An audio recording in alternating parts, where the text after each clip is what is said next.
Tonight, picking up the pieces. It's just unbelievable. I mean, you would almost think you had walked through a war zone. Cleanup begins in Florida as the devastation left in the wake of Hurricane Ian comes into focus. Plus, Supreme Court kickoff. The High Court begins a new term. And battle in the Peach State. They brought this economy on us. They brought this inflation on us, and we know that. A tight Senate race in Georgia. All this and more on Faith Nation.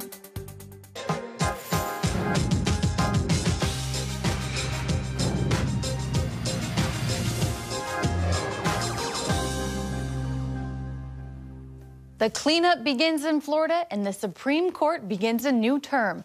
Welcome to Faith Nation. In Washington, I'm Abigail Robertson.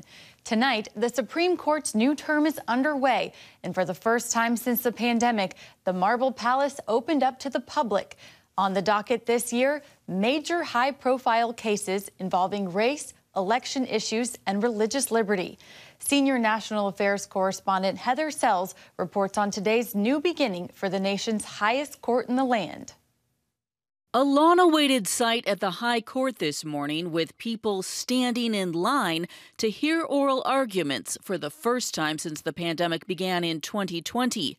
And barricades due to ramped-up security after the Dobbs opinion leak are gone.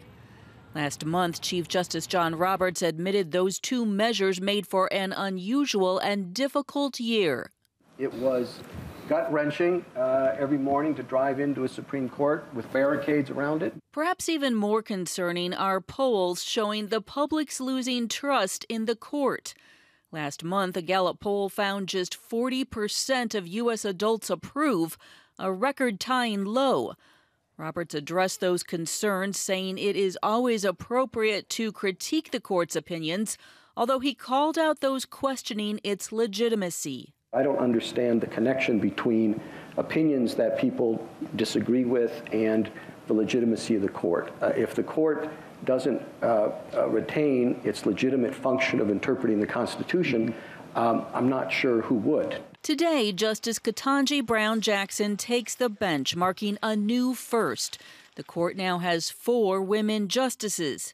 This term's docket is loaded with high-profile cases involving race, elections, and religious liberty. There's a Colorado law that prevents me from continuing with my work.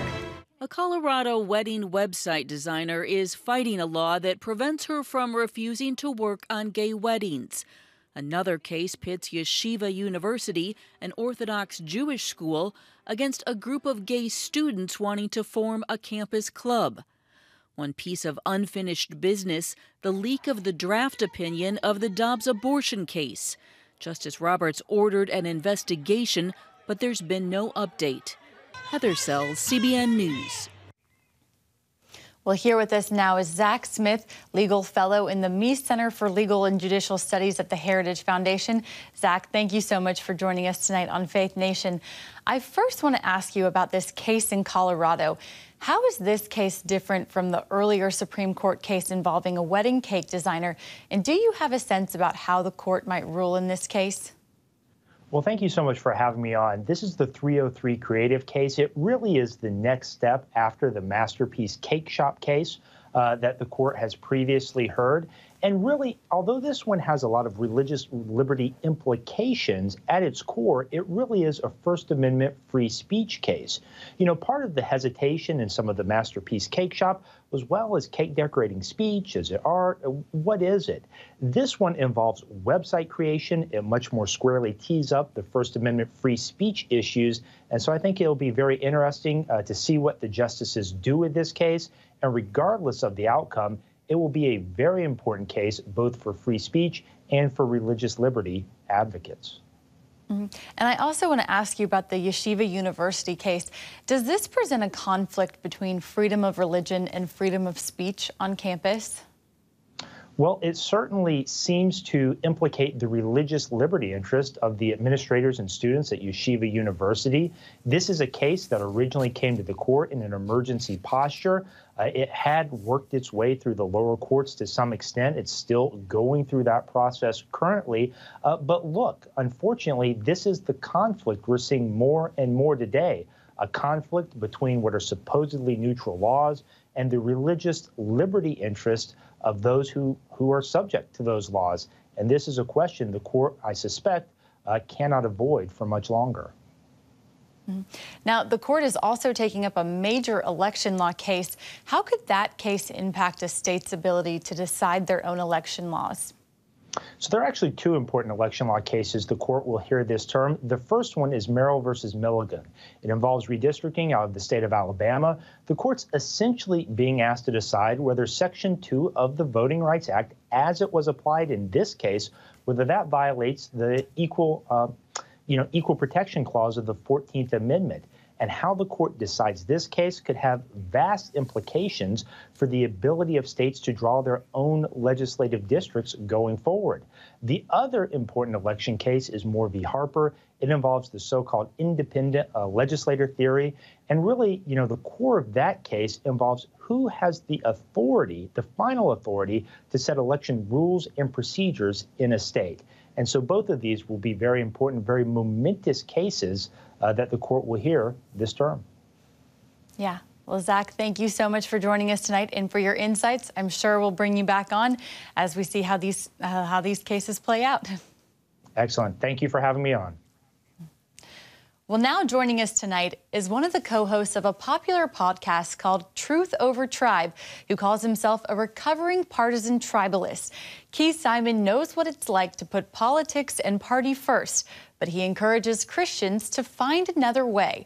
Now, Keith and his co-host Patrick Miller have written a Truth Over Tribe book, which offers readers a way to look at the world, politics, religion, and the church as Jesus does.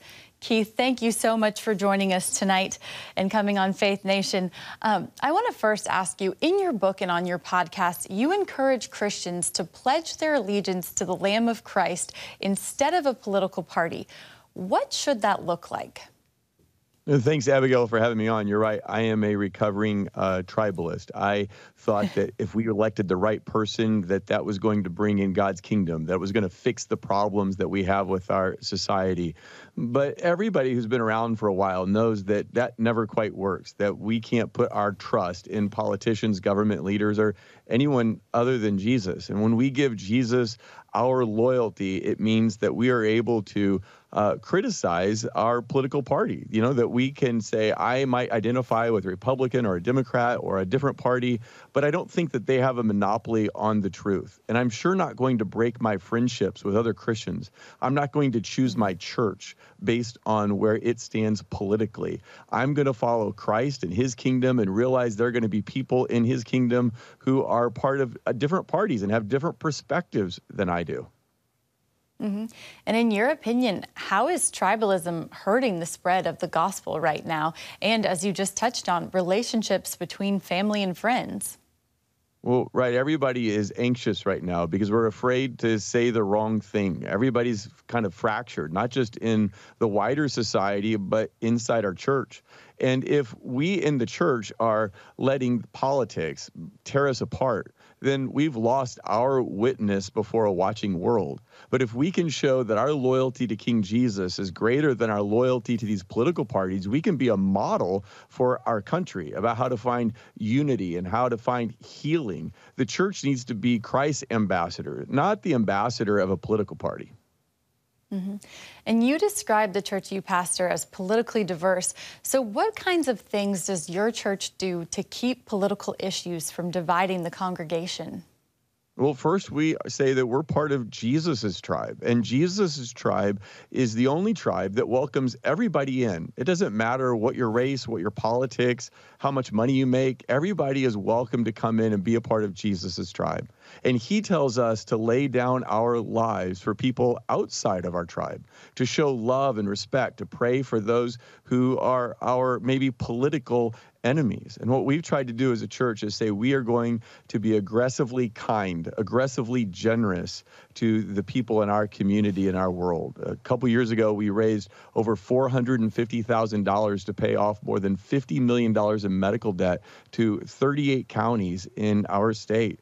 We've raised money to take people off the disconnect list of their utilities. So they're getting ready to get kicked out of their house because their utilities are going to be disconnected. And what we said was, when we pay this bill for you, we're not asking, are you gay or straight, Republican, Democrat, black or white or Latino or Asian? You have a need, and we want to help meet that need, because that's how Jesus treated us. We had need, and he gave his life to meet our needs. So we want to be that for other people in our community. That brings healing. That says that we as a church are concerned about more than your political allegiance. We're concerned about you as a person. And I think that is bringing unity to our church and our community. Yeah, I'm sure you've heard amazing testimonies from those acts of love your church did. We have about a minute left, but how should Christians engage in politics? And do you think Christians should be apolitical? Well, I think that's a misconception people might have. We're not saying that Christians can't care about politics. They should. I mean, politics is one way that God brings about a flourishing society.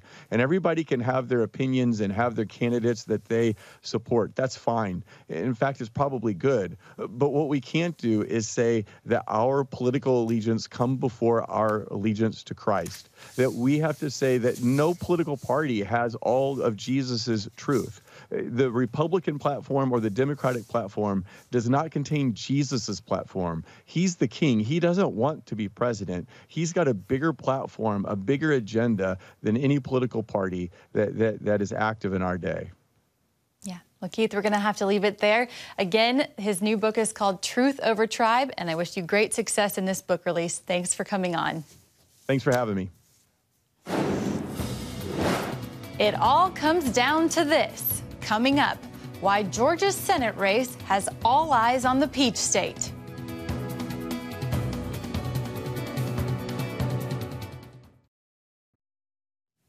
It's down to the wire in Georgia, where a crucial Senate race is neck and neck. The Democratic incumbent Raphael Warnock and Republican Herschel Walker are both hoping a mid-October debate will give them a much-needed boost. CBN's Capitol Hill correspondent Matt Galka reports. A football player and a pastor walk into a debate. It's not the setup for a punchline, it's the current state of politics in Georgia. And it could be deja vu, where another tight Senate race could decide which party is in power after November. A good old-fashioned Southern fish fry also serves as one of the Peach State's premier political events. They brought this economy on us. They brought this inflation on us, and we know that. Football star turned candidate Herschel Walker wants to be the state's next senator. Using top issues like the economy and crime rate, he's drawing a contrast between himself and Senator Raphael Warnock, who also serves as a pastor in Atlanta. I got into this Senate race not because I'm a senator, because I'm not. I'm not a senator. I'm not a politician. I don't look like one, don't sound like one, don't act like one. I got in this because I said I know it's a calling. I think the Lord Jesus has blessed me so much. The gap between the two could not be tighter. Two recent polls from Marist and the Atlanta Journal-Constitution last week showed two different results, one with Warnock up 5, the other with Walker leading by 2. The winner could tip the Senate's balance of power, and midterm elections can often be a referendum on the party in power. Georgia Republicans are rallying around the political newcomer. Senator Warnock was polling at 45% $30 million ago, and Senator Warnock's polling at 45% today. So as much money as they've spent promoting Senator Warnock and attacking Herschel Walker, Senator Warnock is still polling at 45%. That's a dangerous place for an incumbent to be. I'm a Florida Gator. So you talk about a hard deal here, but that's how strongly I feel about Herschel Walker and his policies. I agree with so much of what he says. But Senate Minority Leader Mitch McConnell tempered expectations for taking back the chamber earlier this year when he talked about candidate quality being a factor in winning races. Do you think he was talking about you? Oh, I know he wasn't talking about me, but that's one of the things I told people is that, I'm not running for this Senate seat because of the people in Washington. I'm running for the Senate seat because of the people in Georgia. That's who I represent. Now, what could happen is there is no winner declared in November. Georgia allows for runoff elections if no candidate receives the majority of votes. It's how Warnock won his current seat, and it could be set up to happen again. Matt Gelka, CBN News. And CBN News also reached out to Senator Warnock for an interview, but has not received a response from his campaign yet. Now, joining us now to discuss this further is Nathan Gonzalez, editor and publisher of Inside Elections. Nathan, always a pleasure having you on Faith Nation. Thanks for joining us tonight. Yep, always a pleasure. And I first want to ask you, how important is this Georgia Senate race in the midterm elections? Well, if I had to narrow it down, I would say Georgia is one of the top 3 Senate races, along with Nevada and Pennsylvania. I mean, there are other races that are important, including North Carolina, Wisconsin. We'll throw in New Hampshire. Don't forget about Florida, some other quirky races. But Georgia is one of the top races. And I think Matt laid it out well in his piece that we could once again be looking to Georgia for that runoff. Remember, 2 years ago, those 2 Georgia runoffs that Democrats needed to win, those happened on January the 5th. We all know what happened on January the 6th. And I think that those January 5th results kind of got crowded out by the more recent news, but I think that's where we're headed once again. Mm-hmm. Now, Democrats right now have control of the Senate by the slimmest of margins. Just a month out from Election Day, does one party seem to have an advantage over the other when it comes to winning control of the Senate? Well, I would put it at a very, very narrow edge to Democrats, actually. We put out a projected range anywhere from a Republican gain of a seat, which would be enough for control, to a Democratic gain of a seat. That means if Democrats gain that seat, they obviously gain control. And if the 2 parties break even at 50-50, then Democrats maintain control. But it is close. The fight for the Senate is close because many of these individual races are close. One fascinating point in this is that Republicans are having to spend money in places they didn't want to. I don't think they wanted to spend more than $20 million at this late stage of the race in Ohio, where Trump won twice. But yet those are the decisions they're having to make, and they probably wish they had some of that money to spend on offense in Washington and Arizona, or going after Washington and Colorado, or going after Senator Kelly in Arizona. And so each party's having to make some tough spending decisions, realizing that every race is going to matter. Yeah, we have about 45 seconds left, but I want to ask you about the House. How's that looking for Republicans? Could they win it back? I think Republicans have the advantage in the House. Our range is that Republicans gain between 8 and 20 seats. They need 5, so that entire range is above what they need. But there are a lot of close House races right now. But I would put, if I were a betting man, which I'm not, Abby, I would still put my money on Republicans getting the House back. Yeah. Well, Nathan, thank you so much for your insights and for coming on Faith Nation tonight. Thank you, Abby. The catastrophic damage still coming into focus. We're on the ground in Florida with why Hurricane Ian cleanup and rebuilding is just beginning.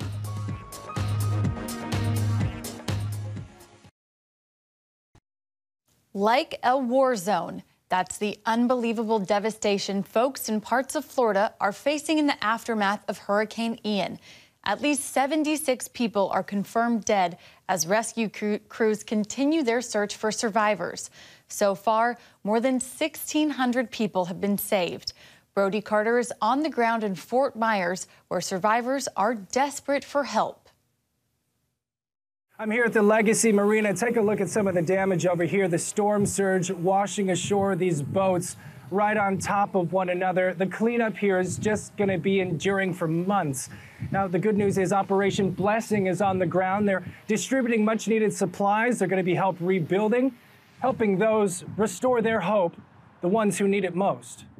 It's just unbelievable. I mean, you would almost think you had walked through a war zone. It was 12 hours of a train going through the sound was just unbearable for about 12 hours. There's wreckage. Everywhere you look, there's trees down, buildings down. At least 35 people have died in Lee County alone after last week's Category 4 hurricane made landfall. Some 700,000 people are still in the dark. Beach communities like Fort Myers will take a long time to recover. The storm surge is what really got us, which was 6 hours or so, after the hurricane actually hit. And that's when the water rose probably 10 feet at our condo. We're in a high-rise building on the river. As Florida picks up the pieces in the coming days, weeks, and months, Operation Blessing is setting up its base of operations at Calvary Assembly of God Church in Port Charlotte. We have food, pallets of water, we have tarps to help dry in the homes, and we have construction trailers with equipment that we can use to go in and help muck and gut the houses that are affected by the storm if there was flooding or things like that. The team has been dropping off supplies in hard-hit cities like Wauchula, Naples, and Port Charlotte since last week. For those who receive a shipment, it's a godsend. It means a lot because we've been out of power for 2 days. The water just came back on, but a lot of our outlying areas, there's no water. Operation Blessing were the first ones to respond. Behind me are semi-truckloads full of supplies that we've been steadily getting out to the people. Pastor Greg Ball of Destiny Church in Naples says the damage left behind is an opportunity for people to be a light in this dark time. Everybody needs to get out and do something. You know, give, support, pray, and together we're going to make a difference in the world.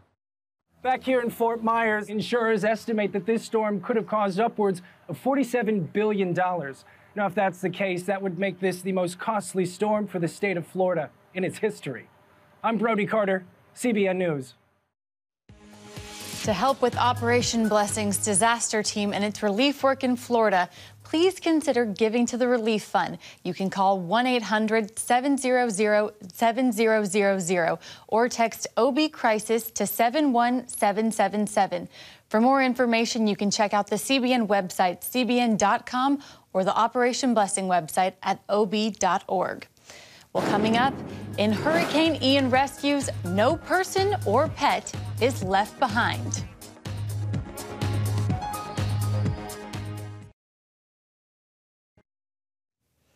Finally tonight, Florida faces an emotional roller coaster as the search for Hurricane Ian survivors continues. As the devastation from floodwaters is revealed, so are stories of hope in the heroic rescues. Take this one, for example, when a couple in Sanibel, Florida, became trapped in their home after Ian swept through their community.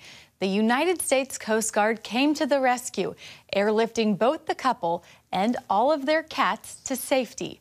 This just one of the many ongoing missions to leave no person or pet behind.